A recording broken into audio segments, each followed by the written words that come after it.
प्रसाद की तरह से ही तो बांटी जा रही है। एक के बाद एक धाराएं लगाई जा रही हैं किसानों पर बिना सोचे समझे। ये क्या सही है? आप किसी को भी फंसा रहे हो झूठे केस में, जो कि बिल्कुल गलत है। तो आप बिना सोचे समझे धारा लगाए जाएंगे तो ये प्रसाद की तरह ही बांटी जा रही है, जैसे मंदिर के अंदर बांटा जाता है प्रसाद। अर्नब गोस्वामी कुछ नहीं है, क्यों भागता फिर रहा है, क्यों नहीं आता सामने?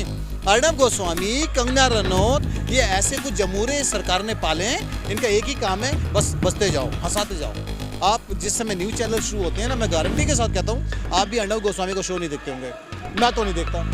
बच्चों से मैं कहता हूँ न्यूज़ लगाओगे तो क्या रखा है पापा, सर दर्द होता है। कोई ट्रैक्टर लेके जा रहा है अपना, कोई ट्रैक्टर पुलिस वाले को बचा रहा है और वो घुमा रहा है, तो उसमें 307 कैसे लग गई? कुछ भी लगा दो धारा, आप 325 लगा देंगे, 323 लगा देंगे। नमस्कार, आप भोजन टीवी देख रहे हैं और मैं आपके साथ प्राची हूँ। किसानों के इस आंदोलन को अब 3 महीने पूरे हो चुके हैं, लेकिन अब तक कोई निष्कर्ष नहीं निकल पाया है। इसी कड़ी में तमाम अलग अलग राज्यों से यहाँ पर किसान अपना समर्थन देने आए हैं। इसके साथ ही एडवोकेट्स की एक टीम भी यहाँ पर आई हुई है, जो कि किसानों को अपना समर्थन देने के लिए आई है। इसके पहले भी यहाँ पर एक एडवोकेट की टीम आई थी, जिन्होंने किसान नेताओं पर जो केस लगाए गए हैं उनका फ्री में केस लड़ने की बात कही थी। और आज हमारे साथ एडवोकेट अशोक जी हैं। अशोक जी, आज आप एडवोकेट्स यहाँ पर आए हैं, क्या मकसद है आपका? नहीं, मकसद बहुत साफ है कि जिस तरीके से झूठे केस हमारे यंग किसानों के ऊपर, बुजुर्गों के ऊपर लगाए हैं सरकार ने, जो अपनी संवेदनशीलता पहले ही खो चुकी है, तो उनको हम पहले दिन से फ्री लीगल सपोर्ट दे रहे हैं। आज भी देने के लिए आए हैं, ओपनली आए हैं, क्योंकि आज मेरे पास रामपुर से और मुजफ्फरनगर से फ़ोन आए कि सर हमें सपोर्ट चाहिए क्योंकि हमारे खिलाफ नोटिस आ गए हैं। तो आज हम पहुँचे हैं, आप आइए, हम पूरी तरह से फ्री उनको लीगल सपोर्ट देंगे, उनका केस लड़ेंगे, उन्हें पूरा डिफेंड करेंगे। चिंता करने की कोई ज़रूरत नहीं है। अच्छा, तो यानी एक अलग तरीके से, क्योंकि सभी लोग अपने अपने सामर्थ्य के हिसाब से किसानों का समर्थन कर रहे हैं, तो ये एडवोकेट हैं और ये न्याय किस तरीके से उनको दिलाना है ये जानते हैं। मैं आपसे जानना चाहती हूँ, जैसे आपने बताया मुजफ्फरनगर से आपके पास कॉल आई थी, तो क्या एज ग्रुप है लोगों की जिनके ऊपर केसेस किए जा रहे हैं, किन धाराओं को लगाया गया, ये थोड़ा एक्सप्लेन करें। देखिए, धाराएँ तो बहुत संगीन हैं। जैसे इन्होंने 188 तो बहुत सिंपल है, डिसोबीडियंस है, और बहुत सारी धाराएँ लगाई, इवन 307 लगाई, अटेम्प्ट टू मर्डर। अब मुझे ये समझ नहीं आ रहा, मैं ट्रैक्टर लेकर जा रहा हूँ और ट्रैक्टर ले जाते समय अगर कोई पुलिस वाले को बचा कर निकल रहा हूँ तो अटेम्प्ट टू मर्डर कैसे हो गया? पुलिस वाले कोई भी धारा लगा देते हैं और उनके पास धारा की समझ नहीं है, ये सच है। अगर पुलिस वाले इतने ही समझदार होते तो कोर्ट में हमारे सामने वो पिटते नहीं। बहुत सारे तो बहुत अजीब सी धाराएँ हैं जो बनती नहीं हैं, मेंटेनेबल नहीं है, प्राइमा फेसाई तो बिल्कुल नहीं है। लेकिन हाँ, सरकार अपना काम कर रही है, कानून अपना काम करेगा, और क्यों ना करेगा। अभी दिशा रवि को जमानत मिल गई है, दिशा रवि के केस पे आप क्या कहना चाहिएगा? क्योंकि एक 21 साल की लड़की जिसको गिरफ्तार कर लिया जाता है और इतना बड़ा आरोप उसके ऊपर लगा है और उसके बाद जमानत मिल जाती है, तो उसके मानसिक स्तर पे क्या आपको असर लगता है? दिशा रवि के केस में मैंने पिछले हफ्ते एक बाइट दी थी, आप देखेंगे तो 2-3 न्यूज़ चैनल हैं। मैंने उसमें यही कहा था कि आपसी कन्वर्सेशन, जिसको आपने टूल किट का नाम दिया, जो कि स्टोर्ड फॉर्म में है, इसमें आपका ट्विटर भी है, इंस्टाग्राम भी है, फेसबुक भी है, उसके अंदर उनकी कन्वर्सेशन में कहीं ये नहीं आ रहा था कि वो देशद्रोह है। मैंने पहले ही बोला, हो सकता है जिस समय मामला प्रेजुडाइस है, अभी भी है, सबजुडाइस हो रहा है मामला, तो मामला सबजुडाइस है। और मैं ओपनली कहता आ रहा हूँ कि आप एक 21 साल की लड़की से डर गए, जो एनवायरमेंटलिस्ट है, जो प्रोटेक्शन कर रही है किसकी? एनवायरमेंट की। और ये सच है, आप भी देख रहे होंगे, आप क्योंकि काफ़ी लंबे समय से हैं यहाँ पर, पोल्यूशन तो है। अगर उसने पोल्यूशन को बचाने के लिए बात की, सरकार की अगर थोड़ी सी, मुझे लगता है उसके कन्वर्सेशन में निंदा भी नहीं की उसने। ग्रेटा कहती है कि मैं पोस्ट करना चाहती हूँ इसके फेवर में। दिशा ने कहा कि नहीं, आप इसे मत कीजिए क्योंकि माहौल ख़राब है। क्या नहीं, मुझसे रुका नहीं जा रहा। भाई ठीक है, आप एंथुजियाज़म आपके पास इतना है, आप एड हैं, तो आप क्यों ना करें।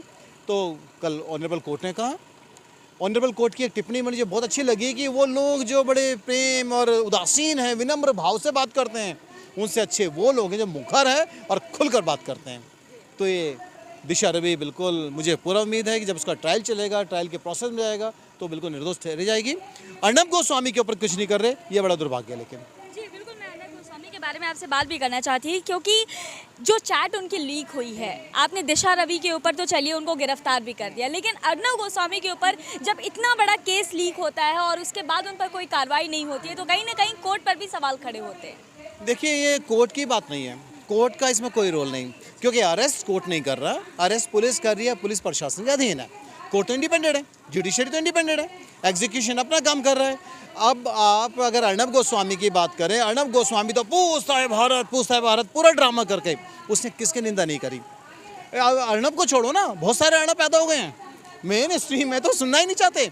अगर आप इसके आंदोलन के हित में थोड़ी सी बात करेंगे, अगर आप थोड़ी सी सच्चाई दिखा देंगे ना, मैं गारंटी से कह रहा हूँ कल को आपको लीगल सपोर्ट चाहिए और हम आपको देंगे, क्योंकि जो भी सच बोलेगा उसे प्रताड़ित किया जाएगा। लेकिन अर्नब गोस्वामी कोई प्रतीक नहीं है राष्ट्रभक्ति का। अर्नब गोस्वामी कुछ नहीं है, क्यों भागता फिर रहा है, क्यों नहीं आता सामने। अर्नब गोस्वामी, कंगना रनौत, ये ऐसे कुछ जमूरे सरकार ने पाले हैं, इनका एक ही काम है, बस बसते जाओ, हंसाते जाओ। आप जिस समय न्यूज़ चैनल शुरू होते हैं ना, मैं गारंटी के साथ कहता हूँ आप भी अर्नब गोस्वामी को शो नहीं देखते होंगे, मैं तो नहीं देखता।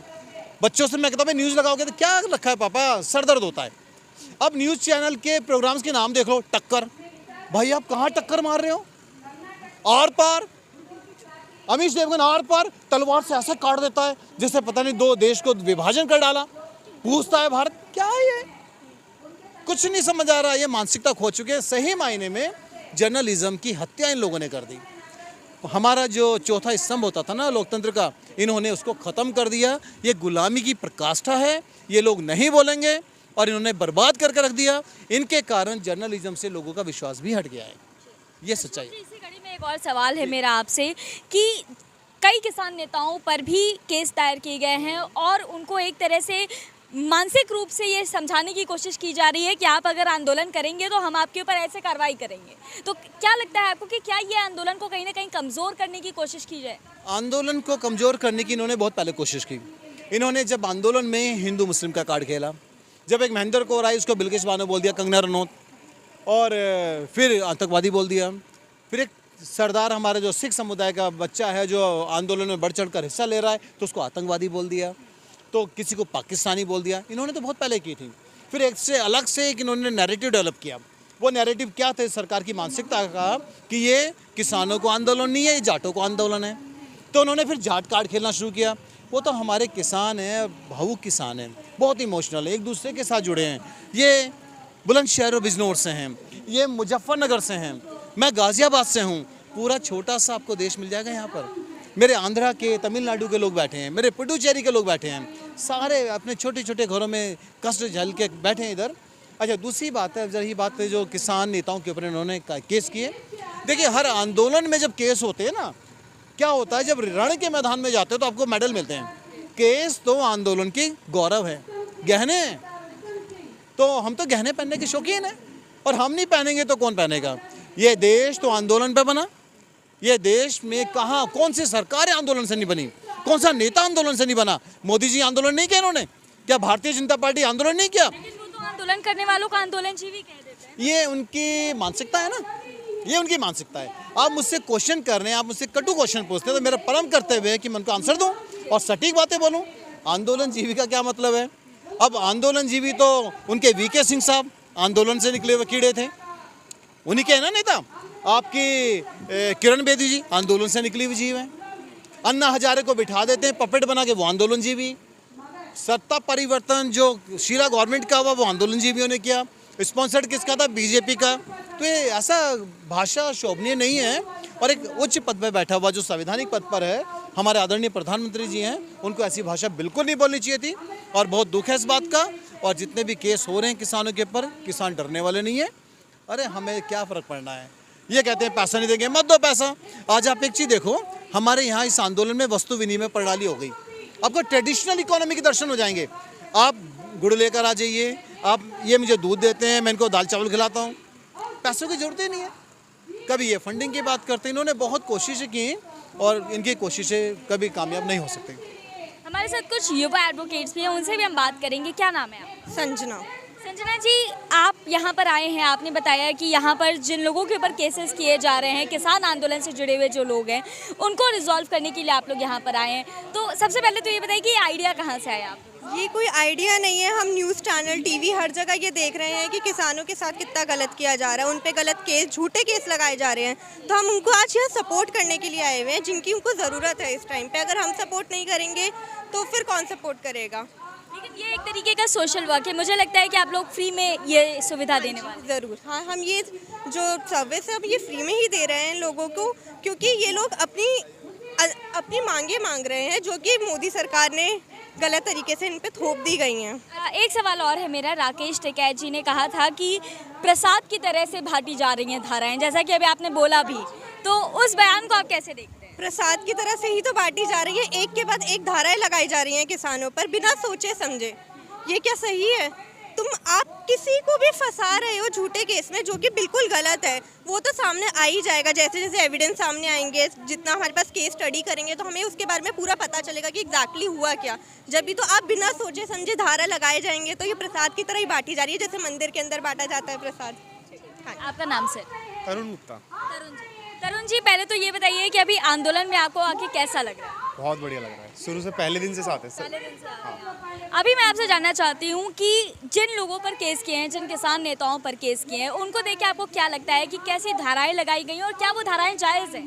धारा पुलिस वाले को बस धारा लिखी होती है, लगा दो, कोई मतलब नहीं है कौन सी धारा कहाँ लगनी है, कुछ भी लगा देंगे, 141 लगा देंगे, 147 लगा देंगे आईपीसी की, जिनमें कुछ केस ही नहीं बनता। 307 लगा दिया, अटेम्प्ट टू मर्डर, कैसे हो सकता है? उसका कोई प्रमाण मिलता है आप लोग को? जब आप लोग पूरा केस स्टडी करते हैं तो उसका कुछ प्रमाण देखने को मिलता है? अब जब केस सामने आता है, हमारे पास समन आए कि इससे गए हैं और हमारे पास वीडियो आ रही है, सबसे पता चल रहा है कोई ट्रैक्टर लेके जा रहा है अपना, कोई ट्रैक्टर पुलिस वाले को बचा रहा है और वो घुमा रहा है, तो उसमें 307 कैसे लग गई? ऐसे कैसे हो सकता है? कुछ भी लगा दो धारा, आप 325 लगा देंगे, 323 लगा देंगे। मतलब इस तरह से आप ये कहना चाहते हैं कि जो धाराएं लगाई जा रही हैं वो बिल्कुल इररिलेवेंट है, राइट? आपका क्या नाम है? मनीष कुमार। मनीष जी, पहले तो ये बताएं कि अभी जो आप लोगों ने ये इनिशिएटिव लिया है, ये प्लान पहले किसका था, आइडिया किसका था? नहीं, हमारा तो ऐसा कोई आइडिया नहीं था, हम किसान उससे जुड़े, पहले दिन से जुड़े, फिर हमने देखा कि कैसे सरकार लोग किसानों को फंसा रही है झूठे केसेस में, तो हमने सोचा जब हमारे पास इतना वो है, पोटेंशियल है, तो हम क्यों ना इनकी हेल्प करें। आप जैसे बहुत से युवाओं के ऊपर बहुत सारी धाराएं लगाई गई हैं किसान आंदोलन में, जो लोग शरीक हुए हैं, उनके लिए आप क्या कहना चाहते हैं? बिल्कुल गलत है, ये किसानों को दमन की वो है, दमनकारी नीति सरकार ने चालू कर दी है कि अगर ऐसे नहीं रोकेंगे तो इन पे केस लगा के इन्हें जेल में डालो, कैसे ना कैसे करके इन्हें दबाओ, तो वही है। पर युवा बिल्कुल नहीं रुकेगा, वो तब भी आएगा।